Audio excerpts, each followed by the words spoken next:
Are you also planning to give December 2024 attempt of CS exams? So yes, you are in the right place. In this video, I'm gonna be talking about the study routine that you should have for your December exams, plus things to keep in mind to prepare for these exams. ठीक है? So yes, welcome back to the channel guys. I'm Chaitanya Kedia और जो लोग पहली बार देख रहे हैं फटाफट से सब्सक्राइब कर दो. तो फर्स्ट पॉइंट के बारे में बात करते हैं, that is study routine. You need to have study routine and that's the very basic and the most important part of any preparation. Study routine होता क्या है, कैसे बनाना है, मैं वो बताता हूँ.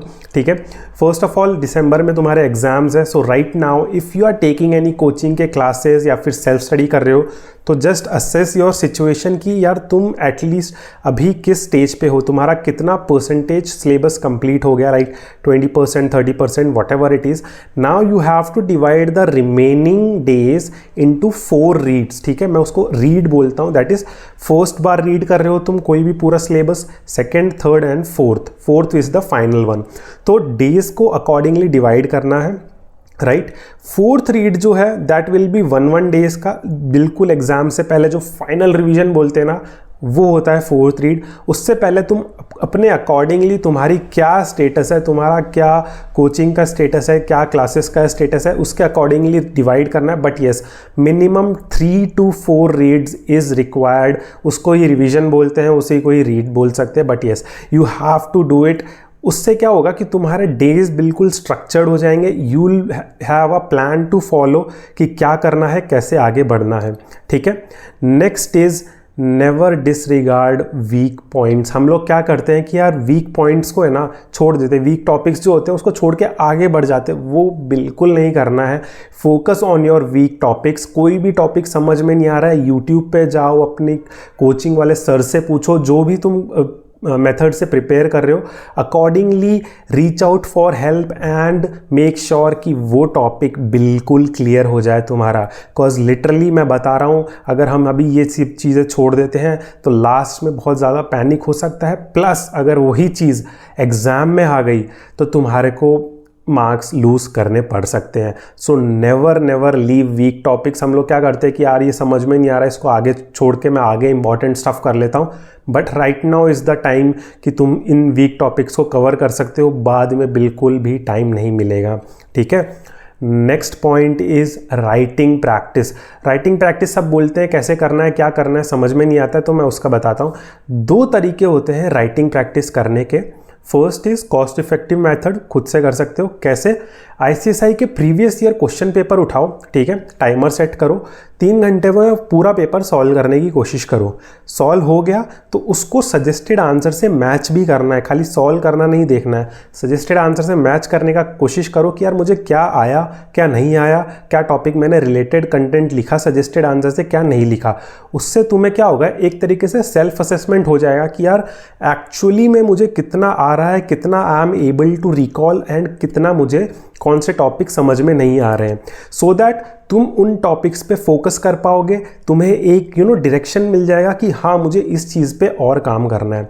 दूसरा तरीका होता है कोचिंग के टेस्ट सीरीज़ ज्वाइन करना. बहुत सारी कोचिंग है, बहुत सारे टेस्ट सीरीज़ अवेलेबल हैं, तो you can join one of them. वो लोग क्या करते हैं, तुम्हारा को टेस्ट पेपर देते हैं, तुम लिख के स्कैन करके उन्हें भेजते हो.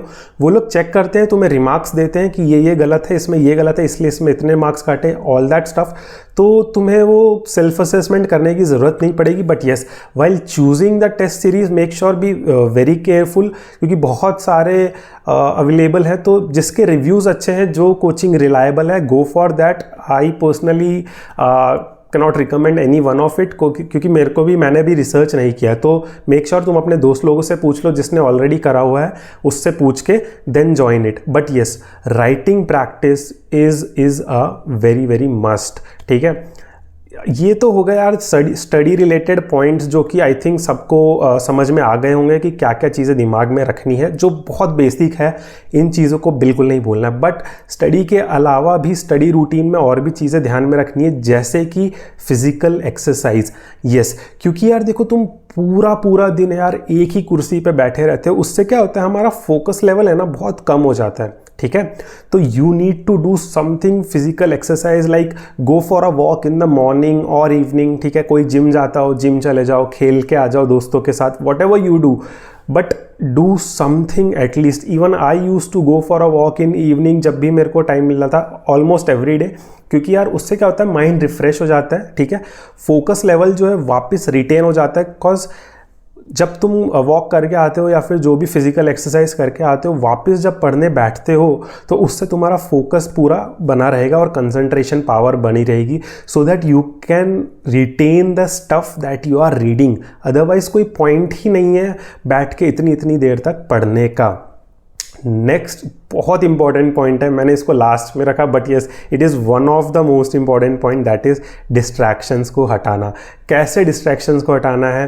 राइट नाउ कि यार तुम्हें लग रहा है कि तुम्हारा फ़ोन से डिस्ट्रैक्शन हो रहा है, स्टडी एनवायरनमेंट से डिस्ट्रैक्शन हो रहा है, घर में नहीं पढ़ पा रहे हो, आसपास कुछ कंस्ट्रक्शन का काम चल रहा है, कुछ भी।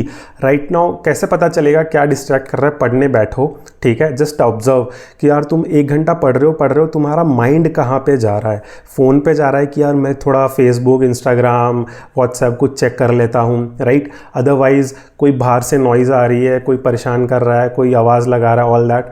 तो डिस्ट्रैक्शन को कट आउट करना बहुत बहुत ज़रूरी है। अगर घर पे पढ़ाई नहीं हो रही है तो लाइब्रेरी जो स्टडी एरियाज़ रहते हैं वो ज्वाइन कर सकते हो, तुम वहाँ पे जाके पढ़ो, दिन भर जाके वापस घर पे आ जाओ, राइट। अगर फ़ोन से डिस्ट्रैक्शन है तो ये सारे सोशल मीडिया ऐप्स अनइंस्टॉल कर दो, खाली व्हाट्सएप रखो, क्योंकि I know WhatsApp is very important for communication, क्योंकि यार तुम अपने फ्रेंड से कम्युनिकेट करोगे, टीचर से कम्युनिकेट करोगे, बट येस इंस्टाग्राम, फेसबुक वगैरह तुम अनइंस्टॉल कर सकते हो। अगर डिस्ट्रैक्ट नहीं हो रहे हो then it's fine, if you just check it once in a day, that's fine, right.